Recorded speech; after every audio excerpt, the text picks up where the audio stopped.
அகிலம் நியூஸ் நேயர்களுக்கு வணக்கம். இன்றைய இரவு நேர பிரதான செய்திகள். முதலில் தலைப்புச் செய்திகள். ரணில் மைத்திரிக்கு இடையில் சந்திப்பு. நாட்டு மக்களுக்கு அரசாங்கத்தின் மகிழ்ச்சி தகவல். 3 வாகனங்கள் ஒன்றனொன்று மோதி விபத்து, 7 பேர் காயம். ஞானசார தேரருக்கு மரண அச்சுறுத்தல். 2 நாட்களில் 10,613 டெங்கு நுளம்புகள் பெருகும் இடங்கள் அடையாளம். தமிழர் போதிய சிறைச்சாலை ஒன்றில் சிறை காவலர்களின் கொடூர செயல். ஸ்ரீலங்கா ராணுவத்தினர் சென்ற வாகனம் மரத்தில் மோதி விபத்து, 5 படுகாயம்.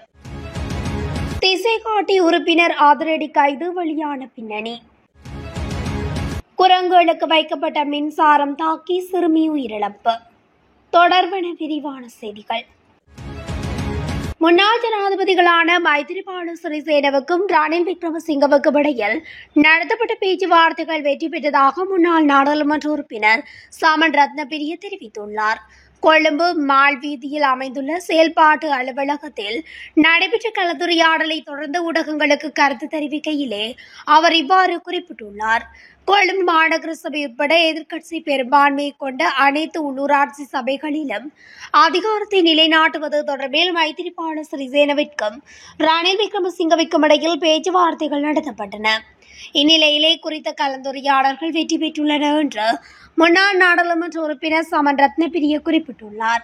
இதற்கிடையில் உள்ளூராட்சி மன்ற தேர்தல்கள் முடிவடைந்த போதிலும் பல கட்சிகள் மற்றும் சுயேட்சை குழுக்கள் வெற்றி பெற்ற உள்ளூராட்சி மன்றங்களுக்கு கூட உறுப்பினர்களின் பெயர்கள் வழங்கப்படவில்லை என்று தேர்தல் ஆணையாளர் நாயகம் சமன் ஸ்ரீ ரட்நாயக்க குறிப்பிட்டுள்ளார்.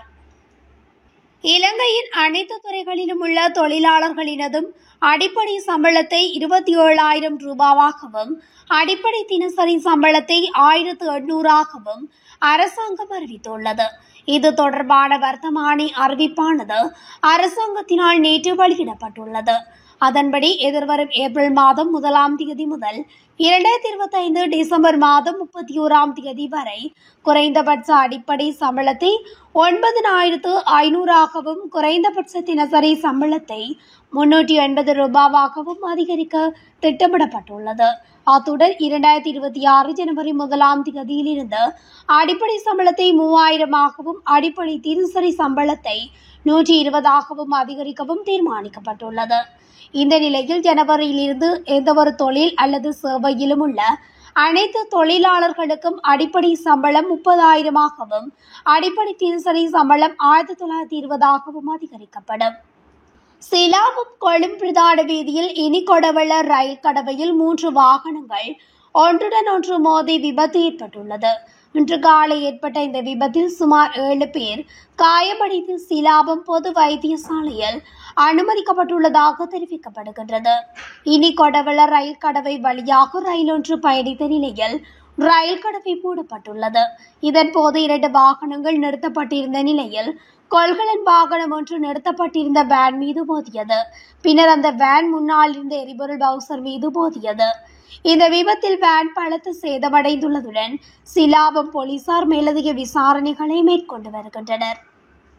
மட்டக்களப்பு ஏறாவூர் பகுதியொன்றில் தனக்கு மரண அச்சுறுத்தல் விடுக்கும் துண்டு பிரசுரங்கள் விநியோகிக்கப்பட்டதாக பொதுபல சேனாவின் ஞானசார தேரர் தெரிவித்துள்ளார்.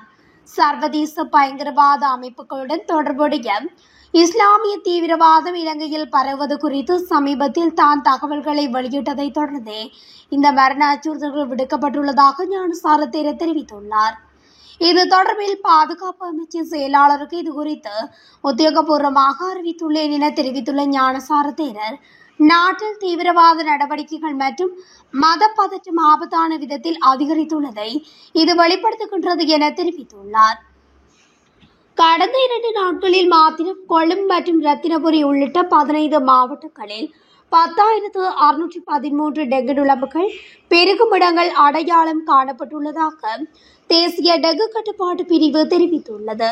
டெங்கு கட்டுப்பாட்டு வாரத்துடன் இணைந்து செயற்படுத்தப்பட்ட விசேட வேலை திட்டத்தின் கீழ் இந்த இடங்கள் அடையாளம் காணப்பட்டதாக குறிப்பிடப்பட்டுள்ளது. கொழும்பில் இன்று நடைபெற்ற ஊடக சந்திப்பில் கருத்துரைத்த தேசிய டெங்கு கட்டுப்பாட்டு பிரிவின் சமூக வைத்திய நிபுணர் வைத்திய பிரஜுலா சமரவீர இதனை தெரிவித்துள்ளார். வவுனியா சிறைச்சாலையில் கைதி மீது சிறை காவலர்கள் மேற்கொண்ட தாக்குதலின் காரணமாக கைதியொருவர் படுகாயமடைந்துள்ளார். யாழ்ப்பாணம் உடுவில் பகுதியைச் சேர்ந்த சிவபால லக்ஷன் என்பவரே இவ்வாறு தாக்குதலுக்கு உள்ளாக்கப்பட்டுள்ளதாக தெரிய வருகின்றது. படுகாயமடைந்த சிறை கைதி வவுனியா பொது வைத்தியசாலையின் அதிதீவிர சிகிச்சை பிரிவில் கடந்த 15ஆம் தேதி தொடக்கம் அனுமதிக்கப்பட்டு சிகிச்சை பெற்று வருகின்றார் என்று வைத்தியசாலை வட்டாரங்கள் தெரிவிக்கின்றன. இந்த தாக்குதல் சம்பவம் தொடர்பாக பாதிக்கப்பட்ட சிறை கைதிகள் உறவினர்களால் நேற்று வவுனியா மனித உரிமைகள் ஆணைக்குழுவில் முறைப்பாடு செய்யப்பட்டுள்ளது. மேற்படி சம்பவம் தொடர்பாக கருத்து தெரிவித்த பாதிக்கப்பட்ட கைதியின் உறவினர்கள் இந்த சம்பவம் பற்றி தகவல் வெளியிடும் பட்சத்தில் பாரதூரமான விளைவுகளை சந்திக்க நேரிடும் என சிறை காவலர்களால் கைதிக்கு மிரட்டல் விடுக்கப்பட்டுள்ளது என்று தெரிவித்தனர். ஸ்ரீலங்கா ராணுவத்தினர் சென்ற வாகனம் மரத்தில் மோதி விபத்துக்குள்ளானதில் 5 ராணுவத்தினர் காயமடைந்துள்ளதாக போலீசார் தெரிவித்தனர். அம்பாறை மகா ஓயாவிலிருந்து மின்னேரியா நோக்கி சென்ற மின்னேரியா பீரங்கி பயிற்சி பாடசாலையைச் சேர்ந்த டிபெண்டர் ரக ஜீப் நேற்று 20ஆம் தேதி இரவு 10:30 மணியளவில் விபத்துக்குள்ளானது. மடம்பட்டிய குடாபவ பகுதியில் சாலையை விட்டு விலகி சைப்ரஸ் மரத்தில் மோதி வாகனம் விபத்துக்குள்ளானது. வாகனத்தில் பயணித்த 5 வீரர்கள் காயமடைந்து பொலனறுவை மற்றும் மணம்பட்டிய மருத்துவமனையில் அனுமதிக்கப்பட்டுள்ளதாக தெரிவிக்கப்படுகின்றது. இந்த விபத்தில் படுகாயமடைந்த 2 வீரர்களை பொலனறுவை மருத்துவமனையிலும் மீதமுள்ள 3 மணம்பட்டிய மருத்துவமனையிலும் அனுமதிக்க நடவடிக்கை எடுக்கப்பட்டுள்ளது.